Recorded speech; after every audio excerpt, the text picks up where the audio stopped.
Introducing Pretty Girls Love Real Estate.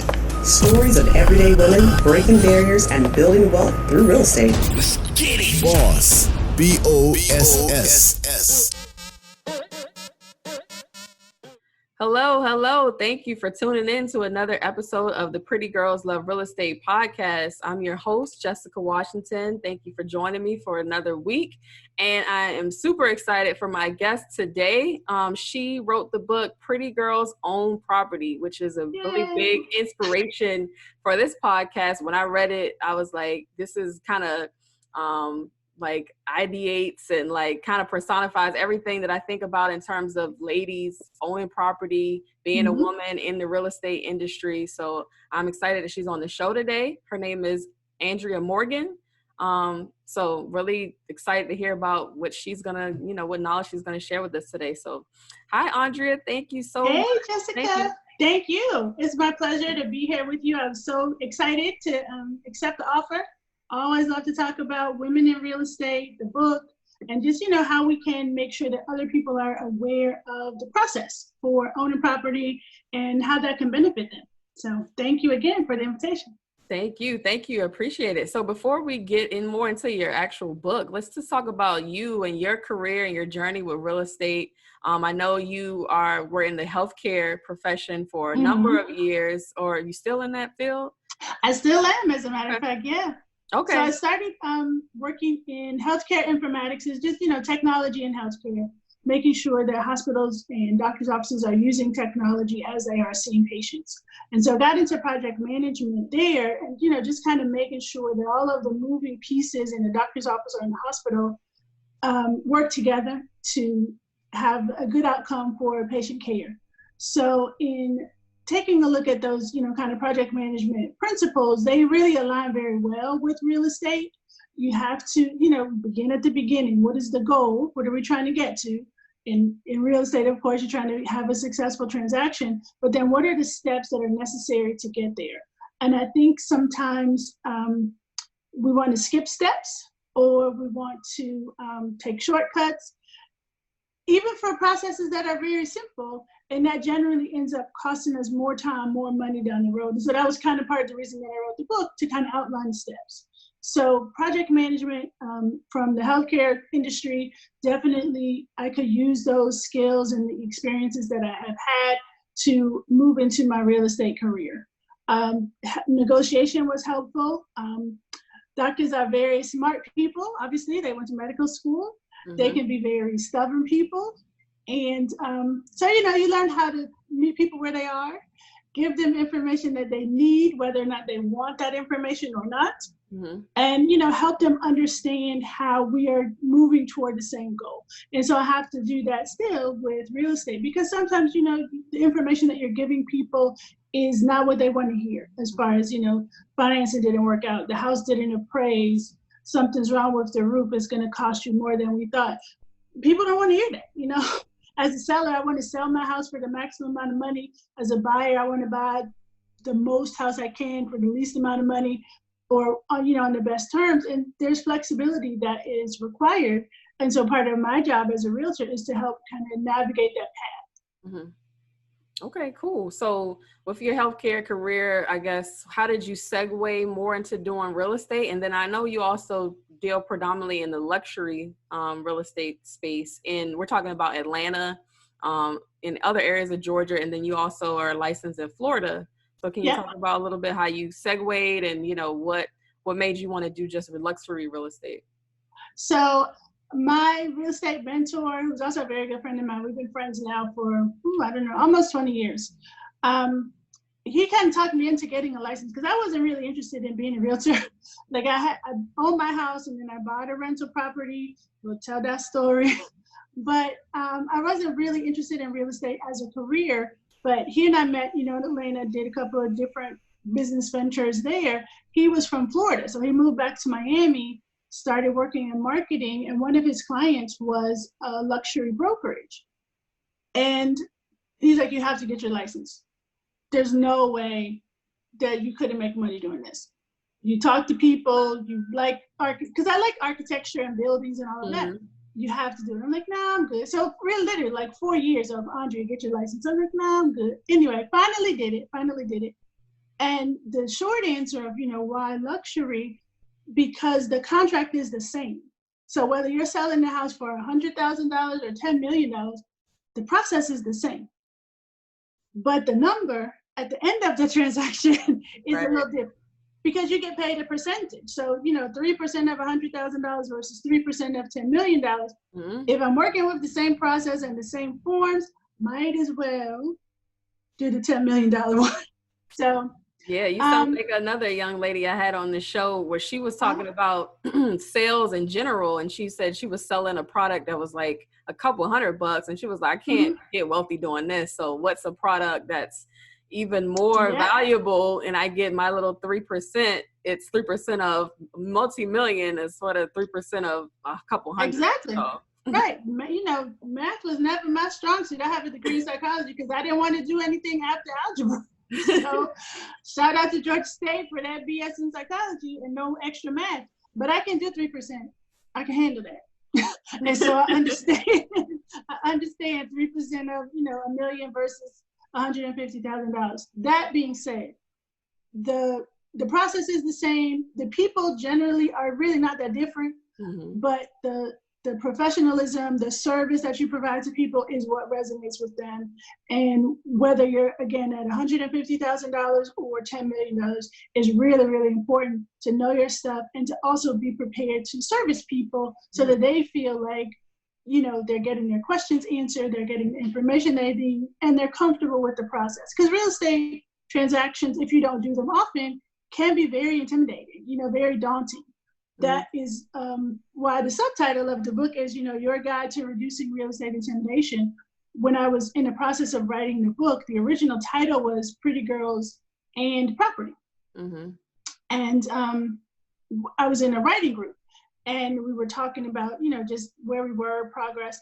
And a gentleman in the group, when he asked me a question, he's like, well, Pretty Girls own property. That makes a lot of sense. But I was like, no, it's and. He said, oh, no, and doesn't make sense. It's own. I was like, good point. Right. And so, because it is a much stronger, it's an action word, Yep. So it made a lot of sense. But one of the other ladies in the group is a therapist. She's a PhD. Mm-hmm. And she said, I'm so glad you're writing this book because I'm just so intimidated. I've been paying rent for 7 years because I'm scared to buy a house. I was like, what do you mean you're scared? She's like, I don't know. It's just too much. I said, you defended a dissertation. You have a PhD. Right. She's like, I know, but this is just not my thing. And so I think it's really important in any, area of expertise to not assume that people know what you know or understand what you understand. Mm-hmm. So, she did successfully, defend a dissertation and she sees patients, but real estate is not her thing. And that's fine because it's my thing. So, my job is to make that an easier process for people. And so that was, again, kind of the rationale for the book and making sure that the process is relatable at any price point. Right. And let's dive into this here because one thing that I really like that's kind of the theme of your book is that you need to be prepared, not just financially, but emotionally to be able to deal with owning a property. Can you talk a little bit about that philosophy? Yes, for sure. So part of the inspiration for that, a client that I had, and we ultimately did not finish our transaction because in retrospect, she wasn't prepared for what she thought she wanted. So she, and one of the things that I mentioned, I feel like it's in the first chapter of the book, figure out why you're doing this. I can't answer that for you as your realtor. Like I can show you all the houses in the world, but if you don't know why you want to move, what's your motivation, we're going to run into roadblocks because you're going to tell me I want 3 bedrooms, 2.5 bath townhouse, and I'm going to show you that. And you're going to say, oh, really, I wanted a house with a yard, but you said a townhouse, right? So then I'm going to show you the house with the yard. Really, I was thinking more of a townhouse. And so now I'm thinking, okay, if I strangle her, what's going to happen to me? But you have to, if you understand why you're doing what you're doing, you're much better prepared to move forward. So this particular young lady wanted a house. She was, she figured out the house she wanted. When you saw the house, went under contract, got the house inspected. Everything was fine. I was traveling at the time. I went to Morocco And I said, I'm going to be in Africa for 10 days, so I can't really answer your questions. I'll check my email when I can. So coming back, my phone, I had a layover in France. So my phone is blowing up. I'm like, what is going on? She finally calls me. It's midnight in France. I don't think I want to buy the house. So, okay, let's talk about it. What's going on? Because when I left, everything was fine. What happened? She's like, well, it has a gas water heater. No, it has a gas furnace. I said, okay. Yeah, what's wrong with that? She said, I wanted an all-electric house. I said, okay, well, let's think about why, in Atlanta, we don't get snow, but we get ice. And so if ice, coats the wires, power goes out. So in theory, it's good for you to have this gas because you can still have heat in your house because the gas will keep the furnace going in the event that power goes out. No, I just really, I really wanted an all-electric house. And you told me it was all-electric. I'm like, well, I told you it was in MLS. As it turns out, she had been, while I was gone, rereading the inspection report. And she had gotten to, I don't know, page 42 and saw that the heater was gas. And so she felt deceived and how could you do this to me? So as it turns out, we had further conversation. She is an environmentalist and she didn't want to support the natural gas industry. But you drive a car. Okay. So it's not a Tesla. Right. It was not a Tesla. So I said, okay, if we choose to stop this process now, you're going to lose your earnest money because literally we were a week from closing. And she said, well, no, that's not fair. I said, well, this is the contract that you sign. And I make a really big point of going through the contract with my clients because again, it's not something that you see every day. And I want you to understand what you're signing. Right. So as we went through, she just, instead of saying, I'm nervous about buying a house, I don't know that this is what I want to do, she just stuck on this whole natural gas issue. Then she was going to sue me and the brokerage. I'm like, okay, we're going to stop here. So now, I have to break all this news to the seller and it's a big deal. She ended up not getting her money back. And so for me, reflecting upon that situation, I felt like I didn't understand how important having an all-electric house was to her. Mm-hmm. I don't know. I've never asked another client about that. But going forward, now is my practice. So let me know about your intangibles. That's in the book. So what are things that really important to you? Might not be a big deal to anybody else. Might not be something that we see in MLS. Tell me what you need your house to do or not do for you. Because it is important because you'll get stuck on one thing and then you can't move forward. Right. And so having that foundation of why are you doing this? Why is this important to me? A lot of times people get to be, 30, 35. Oh, I should buy a house. Well, why? Mm-hmm. I mean, all my friends have houses. Well, your friends have kids and dogs and you don't have those things. I know, but I just, when you get to be 30, you should do this. And when you're 35, you should do that. Yeah, I want to ask you about, I guess, because a lot of people give advice to a homeowner or a new consumer. I wanted to see what advice you would give to a realtor that kind of is in that situation where they want to take on more of an advisory role because they have a client that's like, oh, I want to buy a house. And I feel like now, with the landscape in the country, we're all about being, Black ownership, buy your house, which is awesome. But like you said, a lot of people just want to buy a house because they think it's the right thing to do, but they don't know what they want, where they want to be, what type of house, what type of property, or they want more like a multifamily or they want more of a single family. So for the realtors out there, what advice would you give to them when they're taking on a client that's kind of like, oh, I just want to buy something. I don't really know what I want. And what advice would you give to them to be a better advisor to that type of person? I think that's a really good question. Thank you. I think one of the really important things as far as knowing your why, one of the things in the book, at the end of every chapter, there's some questions, like a little worksheet kind of a thing, so that you can think about the things that you have just read about. So for a realtor, I would suggest that you ask your client, one, what is your why? What are your goals with this house? Do you want to fix her upper so you can, indulge your interior design dreams? Do you want a turnkey house? So when you come in the door and after a long day, you don't have to do anything but, go to the fridge and get your wine. What are your goals with this house? How long do you want to live there? So if you're 30, not married, no kids, is this going to be a house that you live in for the next 5 years? Maybe you get into a relationship, have some kids. Will this property be available as a rental? I'm working on a new construction that should close probably in 2 weeks. Young couple, I want to say 28 and 29. They have a young son. One of the very important questions I asked them, do you want to be a landlord? Are we looking at a house, this is going to be your starter home. Let's make sure that you can rent it later because, in some communities, there are rental restrictions. So we made sure that this particular community didn't have any rental restrictions. So in 3 to 5 years, when, if they have another child or they just want to move into a bigger space, they can still have this as income producing property. So those are the kinds of things you want to pay attention to so that you're making good long-term decisions. So not just, I want to buy a house because interest rates are at 3%. Right. I want to buy a house and this is my goal for the next 3 to 5 years. How is this house or townhouse or multifamily property going to serve me, to reach my goals? Okay, cool. And so once you kind of got through that process, you bought whatever property that you're looking into.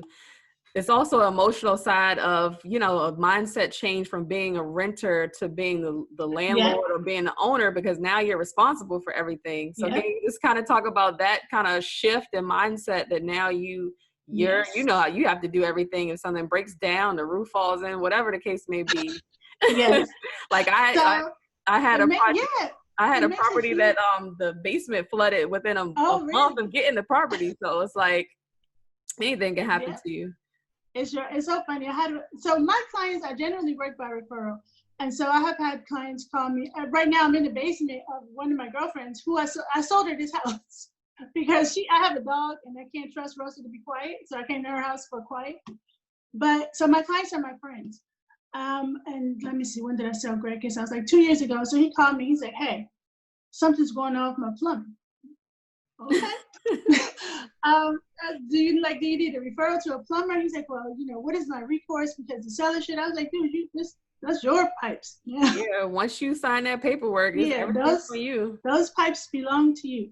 And so I do think that it is important to share with new homeowners, things that you might have called your landlord for, you are now the landlord.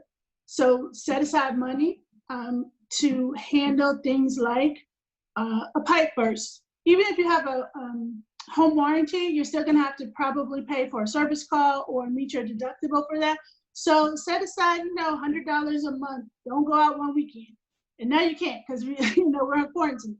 But set aside $100 a month so that when you have those challenges, then you're able to address them and not freak out about them. And also think about the value of what you are doing as far as repairing your house, keeping your house in a particular condition, because later on when you're ready to sell that house, it'll be in a good place to do that. And you can, as a seller now, be in a good position with not having to make major repairs to your house because you've done a lot of maintenance, through the years. So I gave my client who closed last month. Yeah, wow, it's August already.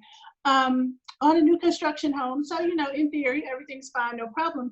But I gave her a journal, your new homeowner's journal. So, write down your serial numbers in here, write down the date that you had your furnace service, so you can keep everything in one place. And it also serves as, a visual reminder, this is really mine. This is all my responsibility. It's all my stuff. I'm really excited about it, but it's my responsibility. And so, it doesn't have to be something that is overwhelming or makes you feel like, oh my God, what am I going to do? It's part of growing up, part of being a participant in a larger part of the economy, part of your wealth building strategy. It definitely can be. I see a lot on Instagram. I know we met on Instagram, and sometimes I just, I'm skeptical about some of the real estate information that I see. Because, people you sell the sizzle, So interest rates are 3%. You can buy a 3-family house and you live in one and rent. It's really not that simple all the time. Because you got to find somebody to rent those other 2 units. And if you don't, you still have to pay the mortgage. You can't call the bank and say, oh, well, I only rented out one. So instead of paying you $3,000, I'm going to pay you $2,000. And then when I get the next out, no. The mortgage is yours. Get somebody in there and they not paying for whatever reason. Yep. You're still responsible. It's still You're still responsible. You are still responsible. So you just want to be mindful of that. Real estate investing is definitely an avenue for wealth building. I know that over the past, 5-7 years with HGTV and DIY TV and all of those things, people get really excited about, I'm going to find this house for $500 and put in some new floors and paint it, and then I'm going to sell it for $50,000. No, I don't work like that. No, it doesn't. It really doesn't. And even if you find here in Atlanta, people are still looking for properties, under $100,000 to flip. They're very few and far between. And the people that are buying those are buying them for cash. So you're not going to be able to come in with your FHA mortgage for $120,000. You're never going to get that house because cash buyers already purchased it. Right. So, it gets to be a little bit frustrating sometimes for people because, they see this is what's happening. Everybody else is doing it and I want to flip houses too. It's not as straightforward as people make it seem. Absolutely. For So sure. That's a good segue. I know you really wanted to tell a story about your first rental property. my own first and only. Okay. I'm not a landlord that I can say with confidence. Yeah, it's different. It's a unique set of headaches for sure. Yes, for sure. I did, after I bought my first house, the same lady who sold it to me said, hey, I have this other house. It was about, it's probably about 20 minutes from me. It's in good shape. I think it was 3 bedrooms. You can rent it, easy breezy. I said, okay, seems like a good deal. I don't have to do much. The person pays the rent. I pay the mortgage, no problem. So everything was fine until February. So I had probably owned the house, I guess, at that point, maybe 6 or 8 months. So February, I get a phone call from the fire department to say, your house is on fire. What? Okay. So I get over there and, everybody was fine. The tenant was not at home, so that was good. Apparently, a young person in the neighborhood, just, doing young person things, had a stick and they lit the stick on fire because, kids on fire. So they lit the stick on fire. Obviously, the fire started moving down the stick, so they threw it. Mm-hmm. When they threw the stick, it went through the window of the house. So it was a picture window. So it went through the window of the house. And my tenant, it was February, still had up the Christmas tree, which was not dry because, Christmas is in December. Right. So the fire, of course, Christmas tree goes up, the fire goes up the wall, into the ceiling.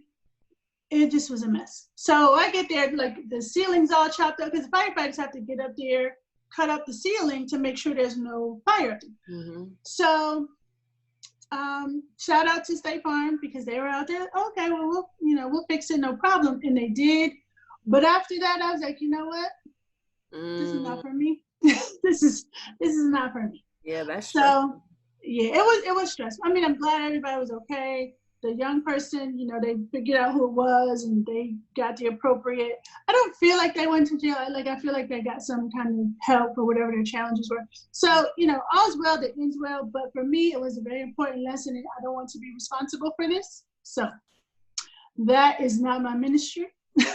Also, take down your Christmas trees after Christmas because they turn into, they just dry out. And they'll catch on fire. And that could be true, like even in your house, if you have lights or something on them, you can set your tree on fire and you don't want to deal with the fire in your house. Yeah, that reminds me when I was in high school, one of my neighbors down the street, their house got caught on fire because of the Christmas tree. It was still Christmas season, but they had, people have all these lights extravagant lights all over, and they caught fire, and their house caught on fire. Like, it was crazy. The whole block is outside, fire trucks all around. So, and that also scares me about, because all these fireworks that are still going on everywhere around the country. That's scary. So I don't know what's up with that, but fireworks have been going off for definitely before 4th of July. Yeah, it's been a long time. I don't know why. Yeah, even before, they was going on for months, especially in inner city neighborhoods. So there's a conspiracy theory about that, whatever. But I've seen several of them. Yeah.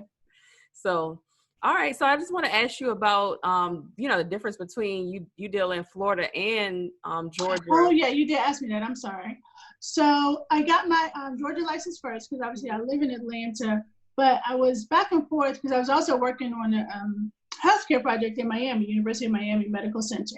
Mm-hmm. So I went ahead and got my Florida license as well. And there I do a lot more new construction because it's just referral work at that point. And that phone rang, sorry about that. But so that's a lot of referral work, and it's new construction because myself and my business partner, about 4 years ago now, developed an app for luxury properties. Mm-hmm. So you can Live Exclusively Miami is the name of the app. And it just gives you an opportunity to take a look at floor plans of property condos, $1 million plus was the price point. So that, if you're in Tampa and you're thinking about buying in Miami or New Jersey, San Francisco, you want to see what does the floor plan of the Porsche building look like? Mm-hmm. What does a 2-bedroom in Fendi building look like? You can take a look at that.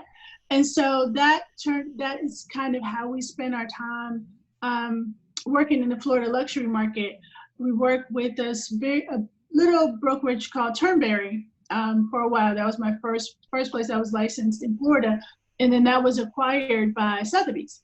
Mm-hmm. And so that is, Sotheby's kind of has a reputation. It's a 100-year-old auction house. So they focus on luxury in all aspects of their business, not just real estate. Right. And so after Sotheby's acquired Turnberry, I became a Sotheby's agent, and that gave me a lot more exposure to luxury real estate and products, dealing with people who have worked in that space for quite some time. Mm-hmm. And now my partner and myself have moved on to another smaller brokerage, Amazing SoFlo Realtors, which gives us an opportunity to be a little bit more hands-on and also focused on our community. One of the things that we talk about a lot in our brokerage and just, between us is that, less than 5% of realtors are Black. Mm-hmm. Probably half of that is women. Right. So, less than 3% of realtors in America are Black women. And in Atlanta, people kind of find that hard to believe. Like, oh, my cousin's a realtor and so-and-so's a realtor. Mm-hmm. Yeah, but if you spread us out. Yeah, Atlanta ain't the whole country. Yeah, there really are not that many. And there aren't very many full-time realtors. Mm-hmm. The average income for a realtor is probably close to about $45,000 a year. And, depending upon where you live, that might not be livable. Could be one deal. Depending on what properties, Lots of realtors are part-time. Like I'll be 100%. My past, 3-4 years, real estate has been my travel money, because I had a regular job. Right. So that's how I went to Morocco and France and Italy, all these places, because, it was not play money because I worked for it, believe me. Right. But that was just kind of the attitude I had about it. But as I have, written the book and talked to more people about it, done some more real estate mentoring, and also kind of focused on the importance of not just the single transaction of selling a property, but how does that impact the community as a whole. When I was headed over here, I had to pay my HOA dues. I live in an older subdivision, probably houses built in early 70s. Mm-hmm. 90% of my neighbors are retired. And so when, I stopped to talk to them, pay my dues, then we were talking about the fact that now in our neighborhood, there seems to be a lot more rentals, and that investors, I get a call every day. You want to sell your house? You want to sell your house? I'm an investor. I want to buy your house. And people are selling their houses to investors at reduced prices.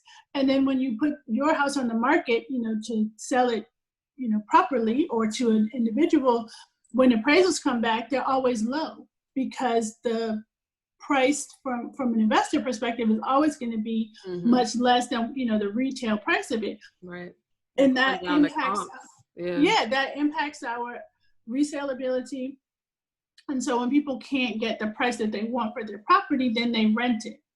And, of course, I've been a renter, and there's nothing, I'm not saying anything to disparage renters kind of as a whole, but there is something to be said for the ownership of property and the responsibility that you feel toward the property may be more when you own it than when you're renting it. And so, just keeping in mind kind of the holistic, how are we building communities with real estate is something that really motivates me to talk to other realtors, to talk to young people about real estate as a career. It's not just selling a house or selling a building. My son is taking his exam next week. He's interested in commercial real estate. He doesn't necessarily want to do residential, single family homes. That's cool. How is your commercial real estate business going to impact your community? We have an opportunity development we're working on in South Florida, Fort Lauderdale. If you've been to Atlanta, you might be familiar with Auburn Avenue. And so that was a place, in the 30s, 40s, 50s, when segregation was much more de facto, then this is where everybody lived, everybody shopped, because we had to. Similar boulevard in Fort Lauderdale that we feel, myself and my partners feel, is a great opportunity to redevelop. And so there's lots of conversations about buying back the block now. Yeah. Well, what does that look like? Are you a developer? Do you understand? Do you talk to developers? How can you leverage your relationships for investment of the magnitude that is required to develop? In our case, it's probably going to be about 5 or 6 blocks altogether. For retail, for multifamily housing, mixed-use developments, all of those things, but we want to do it in such a way that it benefits the community, as opposed to people who come in because it's a bargain, It's a bargain. So I'm going to buy it, let's say at $5 million, develop it. In 5 years, I'm going to sell it for $7 million. I'm happy. I don't really care what's going on with the businesses there. Are people patronizing? I'm here because I want to make this 20% return on my investment, because this is what my, investors expect of me. This is what I promised the hedge fund people. Right. But there's not the same connection. We talk a lot about the cultural competence that is missing in real estate. The cultural specificity of knowing that you can buy a house anywhere in America legally. You don't want to live everywhere in America.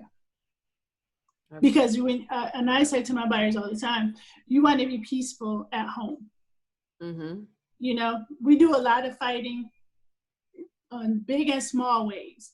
And you don't necessarily want to come home and have to, battle through the neighborhood to get to your front door. You want to feel peaceful at home. I had a conversation with somebody about in Atlanta, relatively well-off person. Well, where should I live? I mean, in theory, you can live wherever you want, but you want to live someplace where your kids are going to feel comfortable outside playing, where people are not going to call the police on you because you're a Black person driving a particular car in this neighborhood, where you don't have to explain again that this is live here. Right. This is my house. You don't want to have to pull out your driver's license every time you walk to the mailbox. So while you can live anywhere, you want to live someplace where you're going to be comfortable. And for better or for worse, that's not everywhere in America. Maybe one day we're going to get there. Today we are not there. And so in the meantime, you need to live somewhere where you can be comfortable. You need to be able to have very real conversations with your realtor about, these are the things that are important to me. My son is Evan is like 6'4". I don't want Evan to be walking down the street in a hoodie and be mistaken for, somebody that's doing something that they're not supposed to be doing. I don't have to worry about that in my subdivision. Right. Yeah. Because everybody, with 2 exceptions, everybody in the neighborhood could be his grandmother. Right. It's so interesting you said that, because it leads me, like, I've been reading the book Powernomics, which is can be a little controversial for some people, but one of the things that I really found interesting that he said is that during like the civil rights movement, we were so focused on getting integration in our communities that, we were, as a segregated society, Black people were owning a lot of businesses in their communities, and they were much better life, creating a lot of jobs and whatever. And so we were so like anxious and so hell bent on integrating into white society. We kind of watered down our own community. We lost the jobs and we lost all the businesses. We lost the home ownership. My father has been saying that since the 70s. So he is not necessarily a fan of the progress that we think we made, because we have progressed ourselves into a space where you have to work for somebody else in order to make the money to pay for a house that you are not comfortable living in, so you can say you live in a zip code. What sense does that make? And then, they've taken out all the money from our neighborhoods, and now it's the hood. And then now all the other minority communities own all the businesses and own all the properties and whatever in our neighborhood, and we're the consumers. So it's like, I don't know if this is true in Tampa, but in Atlanta, so everybody moved out of the city, right? Because everybody made $5, so we're gonna move to the suburbs. So the houses in the city became, uninhabitable, and property taxes are behind. So now people want to live in the city because it's convenient. All the stuff is downtown. Look at these beautiful older brick homes. Now we're buying them up, and we're mad about gentrification. You left. No, I'm from DC originally, and so that exactly. I grew up in DC, Northeast DC, right around the corner from Catholic University. Okay, I'm from Southeast, right around the corner from RFK Stadium. So what's like every neighborhood in DC that was considered the hood before when I was growing up is now getting gentrified, and all of the people that lived there before that were the residents and the soul and culture of the community are getting pushed out because everything's getting way more expensive, and we as a people don't own any of it. Yeah, and we can't afford it. Like in Atlanta, I lived in the West End before. Now I live kind of further, a little bit southwest.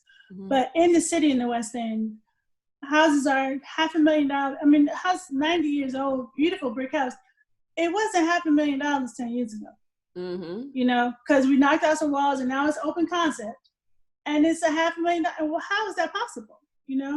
And then the taxes go up, so the remaining 5 or 6 old people who live there can't afford it because they're paying taxes at the rate of a $100,000 house, but the 3 houses surrounding them now are worth $500,000, and so they lose the house because they can't pay for taxes. And so I do think that it's really important that we take a look at more than the single transaction. How can we impact the neighborhood? Buying the block is great, but you gotta have a plan. What are you gonna do with the block? Because you don't want to turn into the people you're replacing. Yep. Right? So you gotta have a plan. What are we doing? How are we teaching young people to invest in real estate? And not just to invest in one house, invest in a career. It costs you less than $1,000 to become a licensed realtor in, I'm pretty sure, all 50 states, definitely Georgia and Florida. For less than $1,000, you can participate in any real estate transaction in your state, commercial, residential, any of it. Right. That's a really good opportunity that you don't have to have a degree for.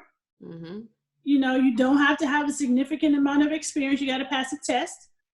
But that's a really good opportunity for you to have a career, to earn more than $9 an hour, meet people, and have an impact on your community. And so I think that it's really important that we give people good information about real estate, not only from a transaction basis, but also as a career and as a way of building our community, investing in our community. I tell people all the time, real estate is the only industry where insider trading is legal. I know.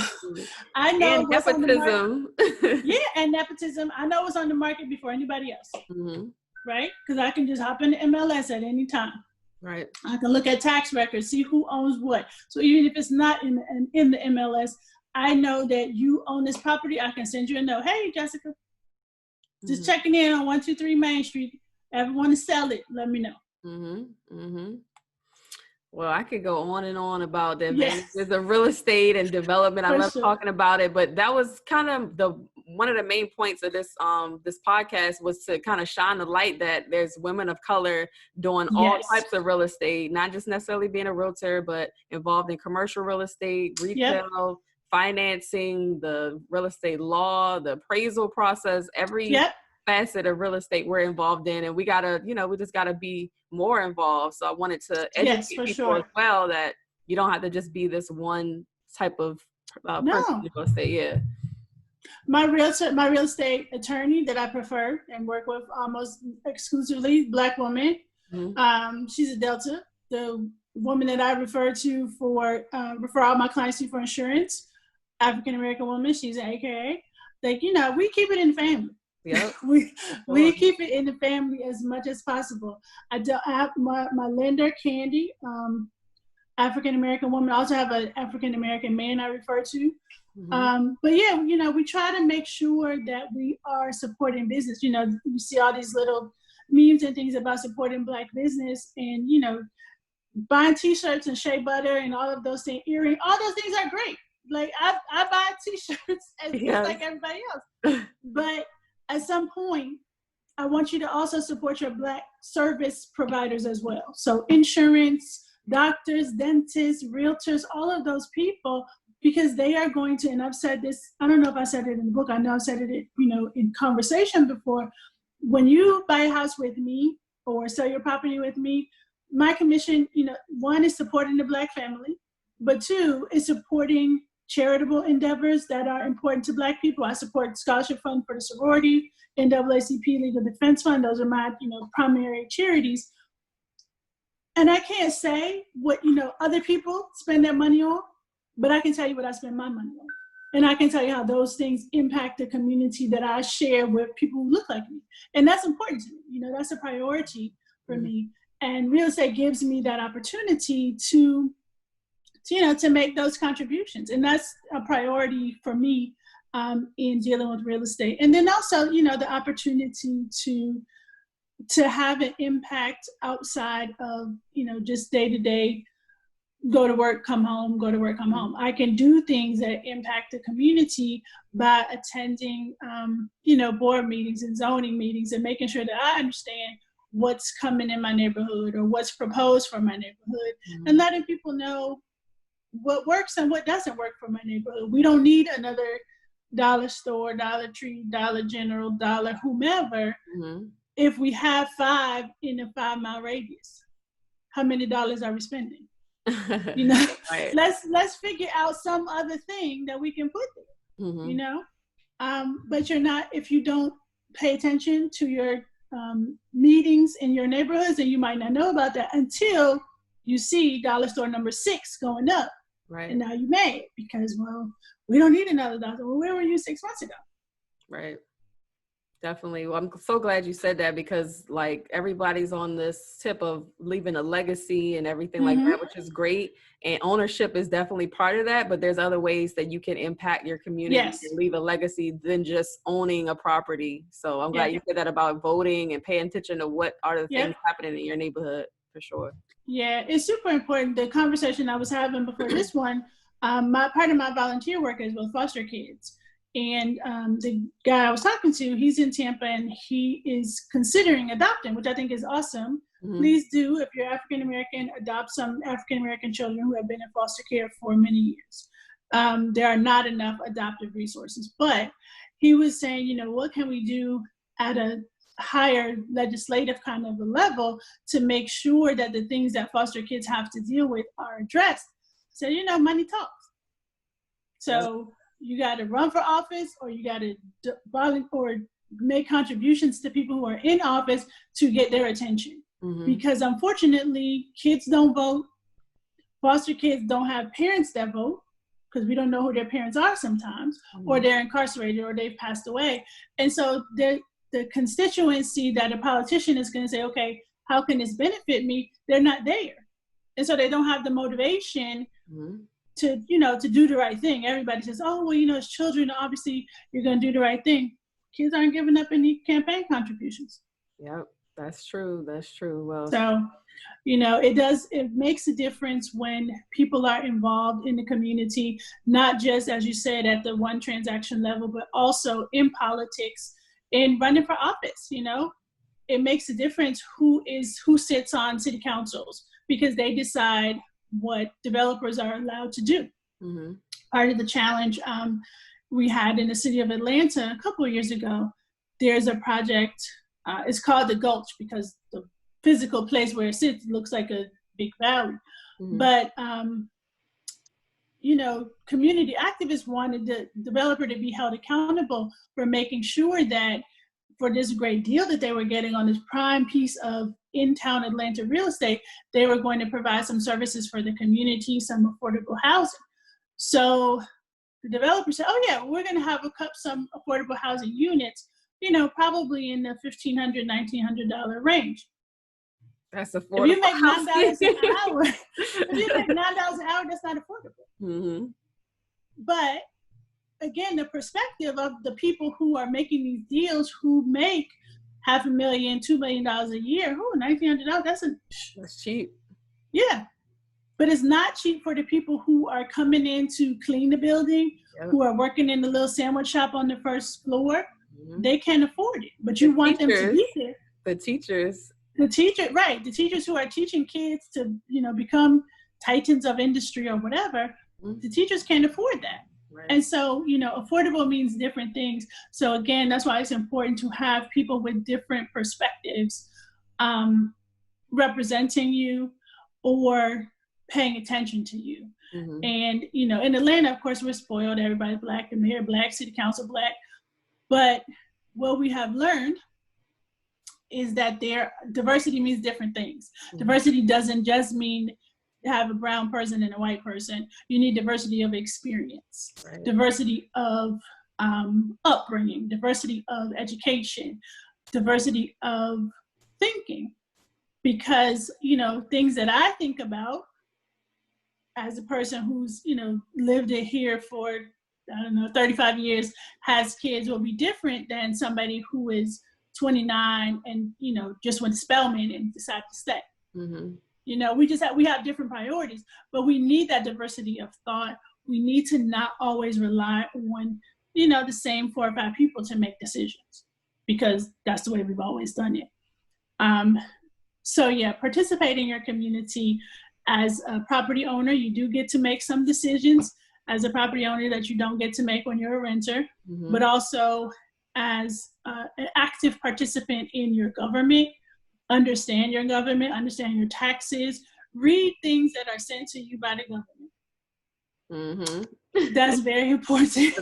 Like, Black people, unfortunately, be the first ones to complain about something that's happening when they send you the information and you had an opportunity to vote for something different, or call in your local city council and go to the hearing or whatever to make your voice heard, but then you just let that go by the wayside. Yeah, you got to read those things. You have to pay attention and participate. We have a tendency to be, as you said, vocal after the fact. Yeah. But we need to be a little bit more proactive in our participation, so that so much vocalization isn't required after the fact. Because, that's how you get to the angry Black woman. Because now I got to stand up in city council, right? And have this whole production when, for example, in our neighborhood, we're trying to have some speed humps put in. So we're starting simple way. We're going to write a petition, have everybody in the subdivision sign it, see where we get with that. After that, maybe we have to go to a couple of city council meetings, call this person, call that person. But what we're trying to avoid is a year from now, Miss Mabel screaming at, the city council person because we had a kid get hit because people are speeding through the neighborhood. So there's a process. And I really need us to, one, understand the process and then participate in the process. And I understand, people are busy. You got school and work and kids and all of that. but at some point you got to prioritize, you know, and figure out what's important today.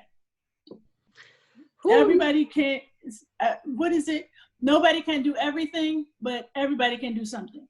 Absolutely. You just said a whole word. You just told a whole word. I could talk about this kind of stuff all day, every day, but I want to definitely wrap it up and just, you know, let everybody just kind of marinate on all those thoughts. Definitely appreciate everything you said. This was a great, enlightening conversation.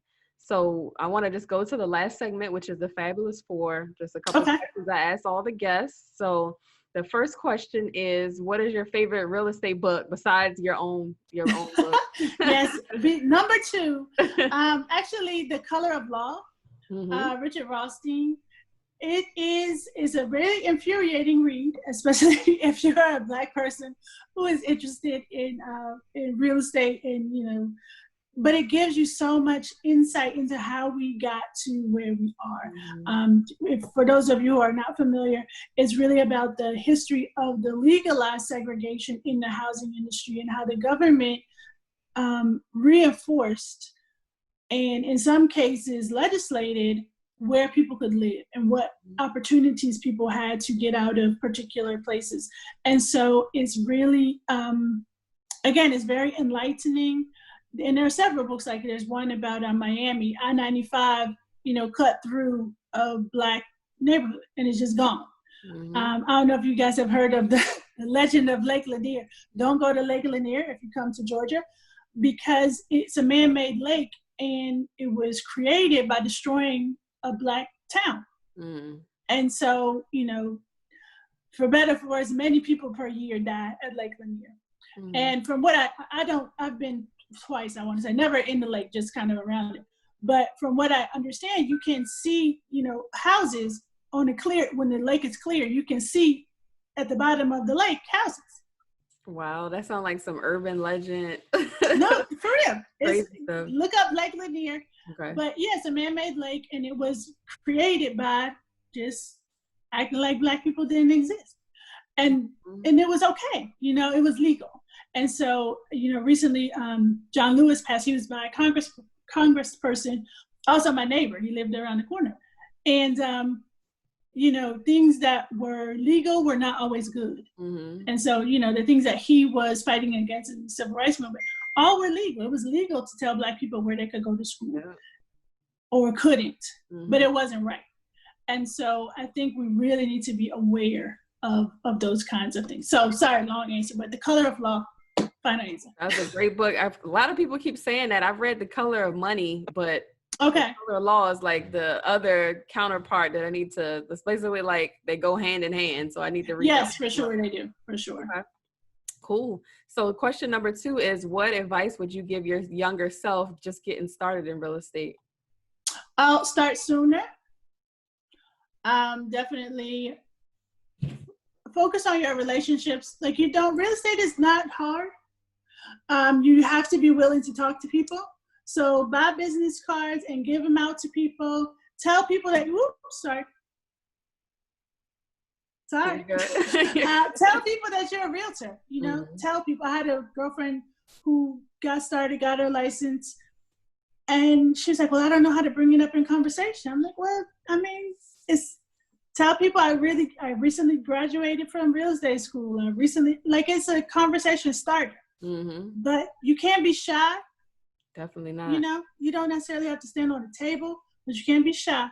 So yeah, start earlier and tell people that you're a realtor, and people will refer people to you because, again, it's a complex transaction and you're going to be able to give them some insight that they don't have otherwise. Great advice. All right. So the third question is, what do you personally want to learn more about involving real estate? I'm interested now in 1031 exchanges. Like, I really want to understand, like, I have a very basic knowledge of how that works, but I'm interested in how you can buy real estate not as an individual and then, you know, transfer properties between exchanges. I don't know enough about it. So that's definitely something that I'm interested in and getting some more information about. Okay, yeah. If anybody didn't know what that was, 1031 exchange is something usually used by the wealthy, but if you sell a property, you have capital gains that you'll be taxed on. So a 1031 exchange is basically rolling in that profit into a bigger, it has to be more expensive real estate property, basically. So you're rolling up your gains into a larger purchase. Right, and avoiding taxes. Yep. All right. Sure. So the last one is please give a shout out to another woman that's doing some amazing things in real estate. Oh, absolutely. So many. But Terry Brooks is another realtor in my firm, and she only works on commercial. Terry's been a realtor probably 3 years, I want to say 2 or 3 years. And she figured out early on that residential was not her thing. And so she's focused. She is dedicated and focused to being an excellent commercial realtor. She does a lot of work with retail partners. Her little tagline is she's a real estate matchmaker. And so she matches, properties with people. And she focuses a lot on beauty.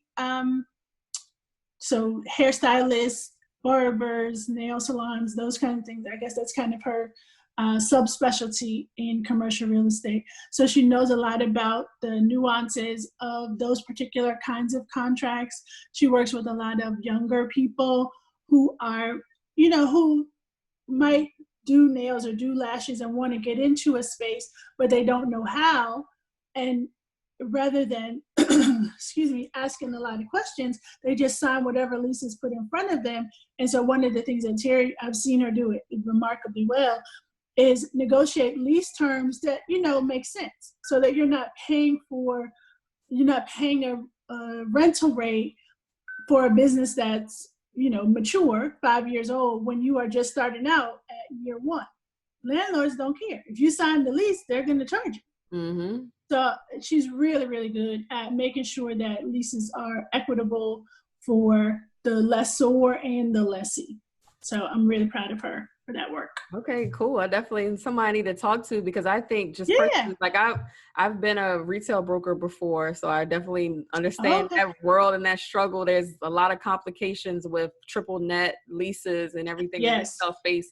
And I personally think with this pandemic, everybody's kind of like doom and gloom with retail real estate and office space, but I just think it's going to be a transition, that there's just going to be different uses now for that space. So it's an opportunity to get a discount, one, when everybody's kind of fearful about it, but then it's just be more innovative. I think is going to be the people that come out with that. So. And I think that as we are working more from home, working at home is cool. You get to be in your pajamas, but sometimes you need quiet. Sometimes you need a conference room, because while we're social distancing, I still need to meet with 3 people. So I think that there still will be an opportunity for retail space that is office space, but maybe not, a 5-year lease. Maybe it's a month to month, or you have the opportunity to sublet, like a what's the name of that do? Co-working, WeWork. That's the but yeah, co-working space. Because sometimes you gotta get out of the house. You gotta get out of the house. And so I agree with you that there are going to be some opportunities there, not just doom and gloom, as you said. All right, cool. So if people want to get in touch with you to do business, or they just want to learn more from you, pick your brain about things, how can they get in contact with you? Thank you. Good question. So my email is very simple, Andrea for Real Estate. So all spelled out, ANDREAFOR realestate@gmail.com. So that's one way. You can always call me, 404-803-4033. The book is available on Amazon. The name of the book is Pretty Girls Own Property. Can you see? Yep. So that's the book. That was so weird. But yeah, email me, call me on Instagram, Limited Edition Living. You can send me a DM. Facebook, I think I'm Andrea for Real Estate over there as well. So yeah, just get in touch. I'm happy to answer questions, happy to talk about the book, talk you through the worksheets, whatever you need to do. Because I want us to be successful, in this arena. Because I know that we can be, and I know that it's very important as individuals, but then also as a community. Yes, and women, we got to stick together. We got to come together and lift each other up in this real estate game. Yes, we do. I agree with you there. I agree. Cool. Well, thank you so much for the conversation, for the invitation. No, I thank you. Appreciate you so much for taking all this time. I love your book. As I said, everybody out, run and go get it. Please. I love, what you're doing, your message, and, just, sharing your wisdom with us. So I really appreciate it. Thank you. Thank you so much. Thank you. Thank you. All right. So this is another episode of Pretty Girls Love Real Estate podcast. Hope you enjoyed it. Again, I'm your host, Jessica Washington. Thank you again to my guest, Andrea Morgan. And she gave you all the ways you can get in contact with her. So definitely reach out because she's a wealth of information. So, all right. Well, signing off here. Thank you for listening. Thank you. Thank you. Take care. All right. Bye-bye. Bye.